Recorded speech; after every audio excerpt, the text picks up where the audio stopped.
Today I'm talking about realistic trade down expectations for the number one pick.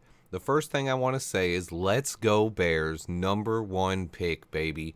Second, let's talk about the realistic trade down expectations. There are just too many unrealistic mock drafts floating around and spreading misinformation.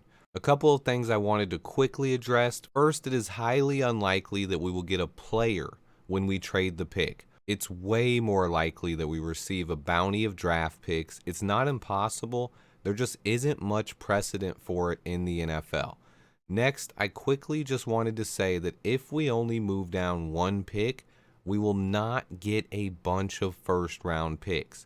For some reason, everyone seems to think that we traded a bunch of first round picks to move up one spot and take Mitch in 2017. We did not. We swapped first round picks and gave them a few mid-round picks, third and fourth rounders. If we only move down one spot, the most we could get, in my opinion, is a second round pick. Lastly, before I break down our trade partners, a lot of people are still hating on the Chase Claypool trade. You guys have to understand that by getting the number one overall pick, we can get the pick we traded for Chase Claypool back and more just by trading down a couple of spots. So in the end, we would basically be getting Claypool for free. Anyway, let's get into the realistic trade partners for the Chicago Bears and the number one overall pick. For each team, I will tell you why they are a good fit, the likelihood of a trade, and what the parameters of a trade would look like. First up is the Las Vegas Raiders. Why would they be interested? They have 11 draft picks already and can get more picks by trading Derek Carr. And of course, they need a quarterback. Rumors about Tom Brady are floating around, but the bottom line is they will have a new quarterback under center in 2023. What's the likelihood of this trade? I'd say 50-50 on this one. It depends if the Tom Brady rumors have life, but I'm sure Davante Adams wouldn't mind playing with a guy like Bryce Young. And then what would this trade look like? The Bears would be moving down from first overall to seventh overall, down 6 picks. This would take us out of the range of landing Anderson or Carter, but we would get more compensation. If we move down to number 7, we would almost assuredly get 2 first-round picks from the deal. The trade chart values our draft pick at 3,000 points. The Raiders pick at around 1,500. So they could give us next year's first and a mid-round pick as well. A trade with the Raiders is possible. However, I wanted to note there is no chance that Davante Adams will be included in that trade. Those rumors are false. His contract makes a trade virtually impossible. The Raiders would have over $80 million in dead cap space. Adams is staying in Vegas, and they will be getting a new QB to pair with him. There are Tom Brady rumors, but I've heard Adams would rather have someone who will be around long term. So keep an eye on this one. The next team is the Carolina Panthers. Why would they be interested in moving up? They need a quarterback, and they have a lot of extra draft capital thanks to the Christian McCaffrey trade. What's the likelihood here? Well, the Panthers have tried everything at quarterback since Cam Newton, and they've had no success. This year, they cycled through Baker Mayfield, Sam Darnold, and P.J. Walker. They picked 9th overall and would have to give us quite a haul to move up, but they already have plenty of extra draft picks from the CMC trade. This one is definitely a possibility. So what would a trade look like? I think the Panthers can get it done by giving us number 9 overall, number 40 overall, number 110, and their first round pick in 2024. So that would be 2 first round picks, a second, and a third. The second first would come next year, giving us a potential to draft Marvin Harrison Jr., and we'd still pick in the top 10 this year. I would like this package a lot. The Panthers also have 2 second-round picks this year and 2 fourth-round picks as well as extra picks next year. So they have a lot of flexibility to put together different packages that would entice Ryan Poles. So the Panthers are definitely another team to keep an eye on. Next up is the Washington Commanders. Why would the Commanders want to move up? They are another team that just can't get the quarterback position right. They have one of the best defensive lines in football and a lot of talent at every other position other than quarterback. 8 years ago, they had rookies Robert Griffin and Kirk Cousins. Since getting rid of both of those guys, they have tried Alex Smith, Case Keenum, Dwayne Haskins, Ryan Fitzpatrick, Taylor Heineke, Carson Wentz, and Sam Howell. They desperately need a solution at quarterback.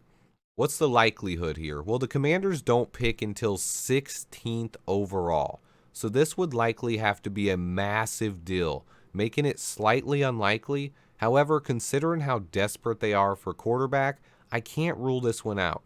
Plus, dreaming of the picks we would get makes me hype. So what would this trade look like? Washington would have to pony up at least 3 first-round picks to move up to number 1 overall. They could also do something like 2 first-round picks, 2 seconds, and 2 thirds, using the framework of the Matt Stafford trade. But either way, if we move down this far, expect a ton of extra picks. I would love it, honestly. And then we have to get to the team that picks right after us, the Houston Texans. Why would they trade up 1 spot? It's a common theme here, guys. They need a quarterback badly. Lovie Smith cost them the number 1 pick, and it's clear that Davis Mills is not the answer. On top of that, they have tons of extra draft capital from the Deshaun Watson trade.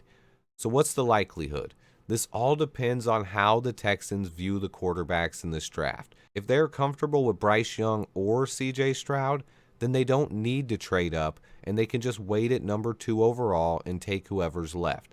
However, if there's only one QB they like, they should be scared about us giving the pick away to another team, and then we could force them to give us something to move up 1 pick.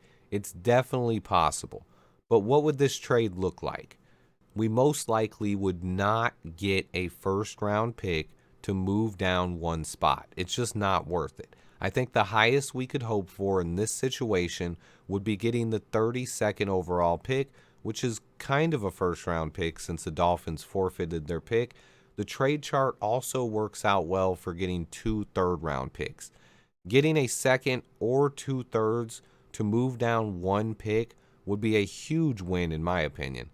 However, anyone thinking that we're going to get 2 or 3 first-round picks or more to move down just 1 spot is just crazy. It's not going to happen. But we could potentially make a smaller deal with the Texans. And then we get to the Detroit Lions. Why would they be interested? I think the Lions would be smart to go draft a quarterback this year. They have extra picks from the Stafford trade and have a young, exciting roster, but lack a long-term franchise quarterback. There will be an internal debate in Detroit whether or not they should stick with Jared Goff. What's the likelihood here? If they decide now there's a chance to strike, I could see them moving up, but I consider it kind of unlikely. I think it would be a smart move for the franchise to take a quarterback, but I don't know if they need to trade up. They can hang where they are and possibly get Will Levis or take Florida's Anthony Richardson later in the first and let them develop for a year or so behind Jared Goff. I consider this unlikely but possible. If the Lions did decide to trade up, what would the trade look like? In order to move up from number 6, they would probably have to give us both first-round picks and one of their second-round picks. Potentially another pick as well. Number 6, 17, and 48 would definitely get the deal done in my opinion. Either way, if we move down with the Lions, it would definitely cost at least 2 first-round picks. I still have 1 team left, but I'm saving them for last. Quickly, I wanted to talk about a couple of other situations that are unlikely to happen, and then I will reveal the team that I believe is our most likely trade partner for the number 1 pick in the entire draft. The unlikely trade targets to me start with the Seattle Seahawks. I think Pete Carroll will ride with Geno Smith for at least 1 more season, but I wouldn't rule it out completely. Same with the New York Jets. They lack the draft capital and they have Zach Wilson already. It's more likely they go after a veteran, but I guess there's a chance. And then we have the Arizona Cardinals. They just paid Kyler Murray, and even with a torn ACL, they aren't trading up to take a quarterback. Although with the new coach and GM potentially coming to town, you never know, so I won't rule it out completely. And now the one I saved for last, the team that I view as our most likely trade candidate to come up to that number 1 overall pick. After going through all possibilities, I believe our best trade down partner is the Indianapolis Colts. Why? Because the Colts are another team that, of course, desperately needs a quarterback. And they have a team that is ready to win now. Also, they pick 4th overall, so we could get a nice return and still pick in the top 4. Picking 4th would mean that if the Colts and Texans both took quarterbacks, then we could still get Jalen Carter or Will Anderson, whoever the Seahawks don't take, at number 4. This could be the perfect scenario. What's the likelihood here? Well, Indianapolis has just been lost at quarterback ever since Andrew Luck retired.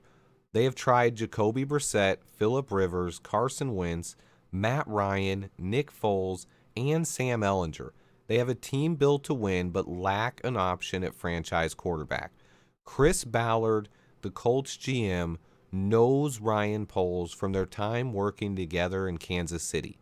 Ballard has built a good team in Indy, and at his press conference today, he acknowledged that quarterback was the biggest problem and said the team would look into moving up if they identify a quarterback they think could solve the issue. Let's hear it from Chris Ballard himself, and then I'll give you my take. What you said about it has to be the right guy.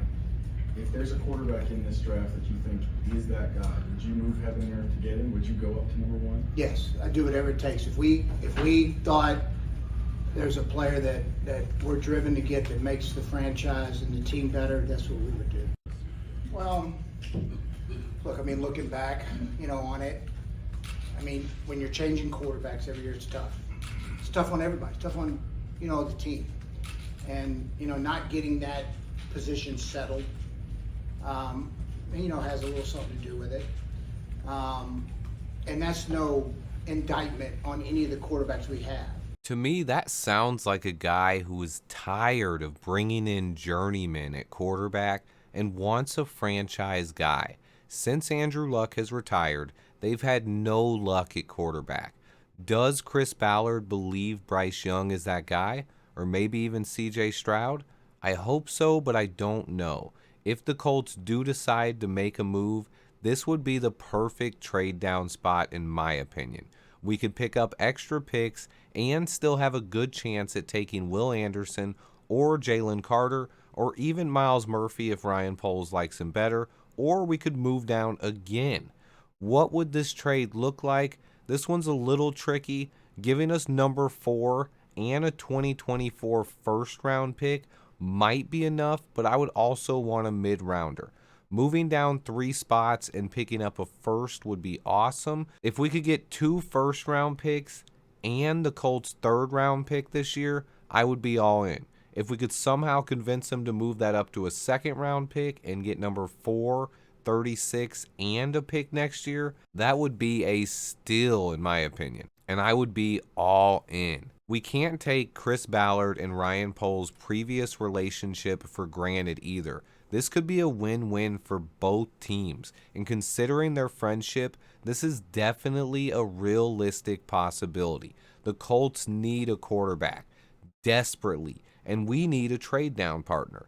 Landing in the top 4 and having a chance at one of our top defensive line prospects, as well as adding more picks, makes this a perfect scenario for the Bears and even the Colts. Keep an eye out for this one, guys. Ballard and Poles could be on the phone discussing details right now. Also, I have one last side note. I didn't include the Falcons here. They pick right between the Panthers and Raiders, and I did both of those teams. A Falcons trade would look very similar to the Raiders or Panthers trades. The Falcons have Marcus Mariota and Desmond Ridder. They could definitely draft a quarterback, but I'm just not sold. but the Indianapolis Colts, to me, are the most likely trade partner for the number 1 pick. Let me know in the comments what trades intrigued you, which one was your favorite, or how you feel. I will do a couple of mock drafts tomorrow with trades from these teams that I have put together just to give you an idea of what the haul would look like. But go ahead and try for yourself on mock simulators if you like. Share those with me on Twitter. I have tons more coming, guys. Still working hard on my NFL draft big board, positional rankings, and free agency rankings. I should have another free agency video out soon. Turn on those notifications so you don't miss out. And remember to hit that like button. Stay tuned, and until next time, bear down.